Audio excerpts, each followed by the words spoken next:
Libya আফ্রিকার এক ধনী দেশ, যার মাটির নিচে তেলের রাজত্ব আর ওপরের ইতিহাসের রাজনীতির উত্তাল ঝড়।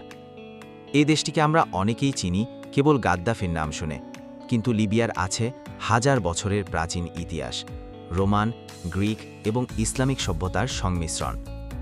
আজকের ভিডিওতে আমরা জানব সেই লিবিয়ার অজানা এবং বিস্ময়কর ইতিহাস। ভিডিওটি একদম শেষ পর্যন্ত দেখুন, কারণ এরকম তথ্য আগে খুব কম মানুষই জেনেছে। লিবিয়ার ইতিহাস হাজার বছরের পুরনো।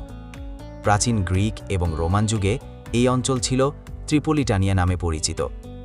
রোমানরা এখানে বিশাল শহর তৈরি করেছিল, যেমন লেপটিস ম্যাগনা, যার ধ্বংসাবশেষ এখনও পৃথিবীর অন্যতম সুন্দর প্রত্নতাত্ত্বিক নিদর্শন। এই শহরগুলো ছিল সমুদ্র বাণিজ্যের কেন্দ্র। ইতিহাসবিদরা বলেন, সাহারা মরুভূমির মাঝখানে এত উন্নত শহর খুব কমই দেখা যায়। সপ্তম শতাব্দীতে ইসলাম ধর্ম লিবিয়ায় আসে আরব বিজয়ের মাধ্যমে। এরপর লিবিয়া হয়ে ওঠে মুসলিম বিশ্বের একটি গুরুত্বপূর্ণ অংশ। এখানে গড়ে ওঠে মসজিদ, মাদ্রাসা এবং ইসলামিক সংস্কৃতির গভীর প্রভাব পড়ে।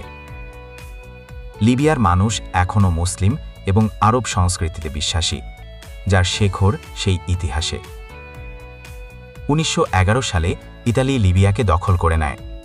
এরপর শুরু হয় লিবিয়ার মানুষের লড়াই। 1951 সালে লিবিয়া আফ্রিকার প্রথম স্বাধীন রাষ্ট্র হিসেবে আত্মপ্রকাশ করে, যার নেতৃত্বে ছিলেন রাজা ইদ্রিস।